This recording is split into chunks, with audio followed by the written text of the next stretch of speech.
ఒకరితో ఒకరు కనెక్ట్ అవడం అంత ఈజీ కాదు. ముఖ్యంగా మనం వేరే వాళ్ళని ఎనిమిగా చూస్తున్నప్పుడు అలాంటి సిచ్యువేషన్లోనే మనల్ని మనం నమ్ముకుంటాం, వేరే వాళ్ళని నమ్మలేము. కానీ మనకు చాలా హెల్ప్లెస్ సిచ్యువేషన్ కలిగిందనుకోండి, అప్పుడు ఎవరో ఒకరిని నమ్మాలి కదా. వాళ్ళు అప్పుడు మనల్ని మోసం చేశారు అనుకోండి, అప్పుడే మనం అసురుల్లాగా మారుతాం.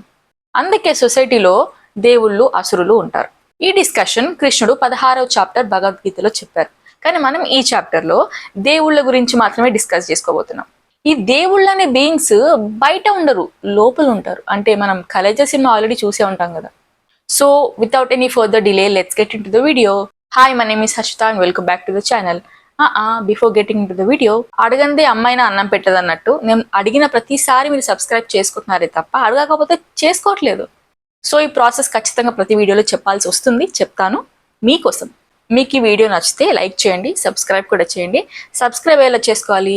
కింద సబ్స్క్రైబ్ బటన్ ప్రెస్ చేయండి, దాని పక్కన బెల్ ఐకాన్ కూడా కొడితే మీకు నా వీడియోస్ అప్డేట్స్, నోటిఫికేషన్స్ అన్నీ వస్తాయి. మీరు అప్ టు డేట్ ఉండాలంటే మాత్రం ఖచ్చితంగా నా ఛానల్ సబ్స్క్రైబ్ చేసుకోండి. Now let's get in to the video.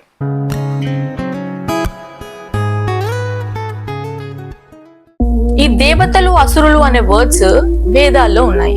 కానీ మనం మన లాంగ్వేజ్ లో రఫ్ గా చెప్పుకోవాలంటే దేవతలు రాక్షసులు.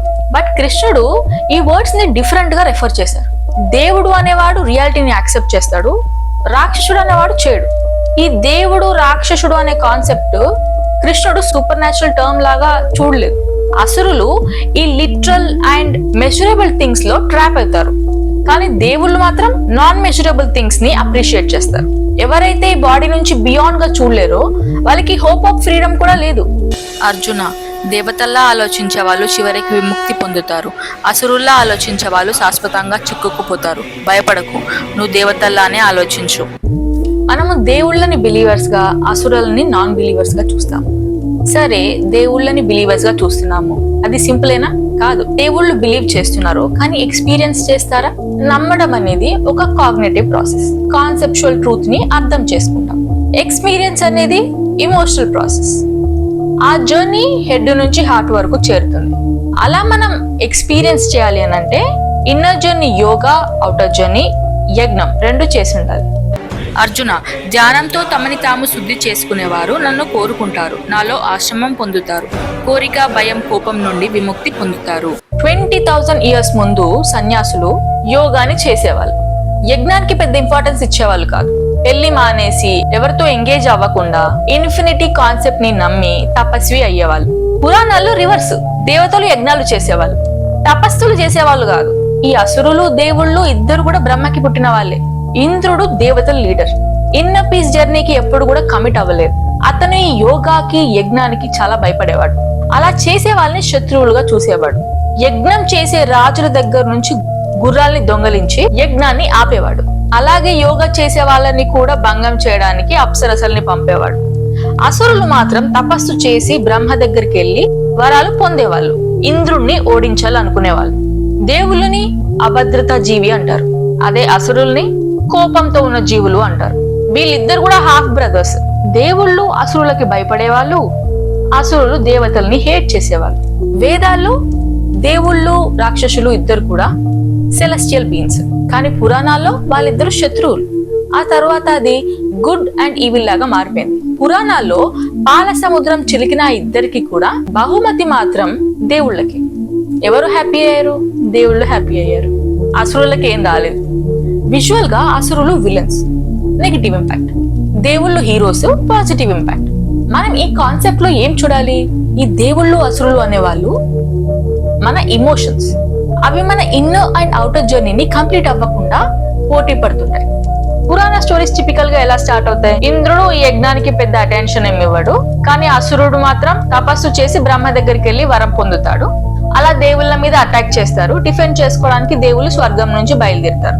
ఇంద్రుడు అండ్ దేవతలు మళ్ళీ బ్రహ్మ దగ్గరకు వచ్చి కాపాడమంటే బ్రహ్మ ఆటోమేటిక్ గా శివుడి దగ్గరకో విష్ణు దగ్గరకో పంపి ప్రాబ్లమ్ సాల్వ్ చేయమంటాడు.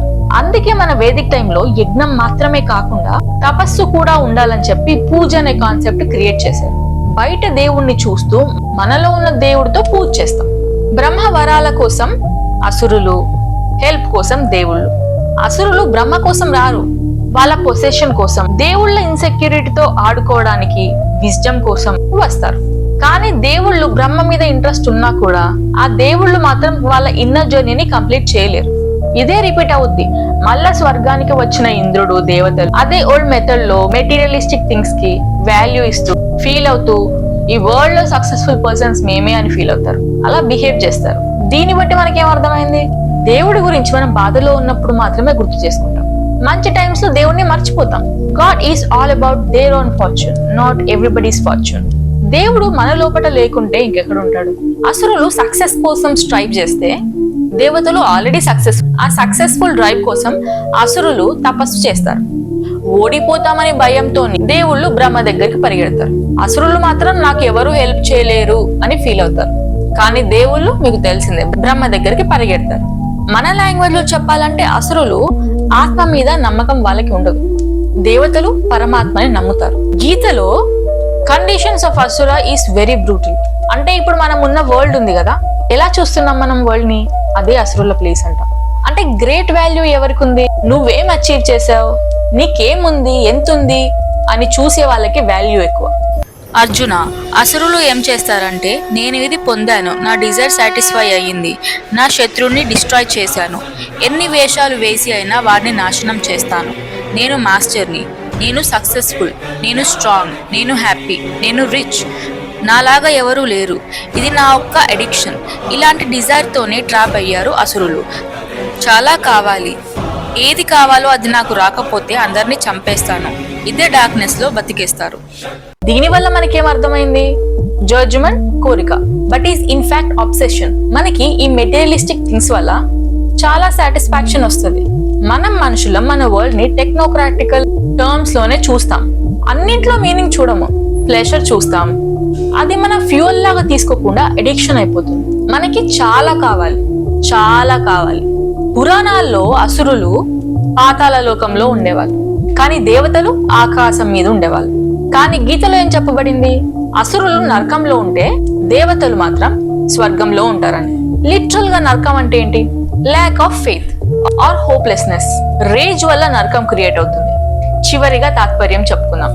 మనమందరం అదృష్టం, దురదృష్టం అనే అలల మధ్య స్వారీ చేస్తూ ఉంటాం. మనం మాత్రమే ఆ అలలను నియంత్రించుకుంటామని మనం నమ్ముతాం. మనం అసురులం.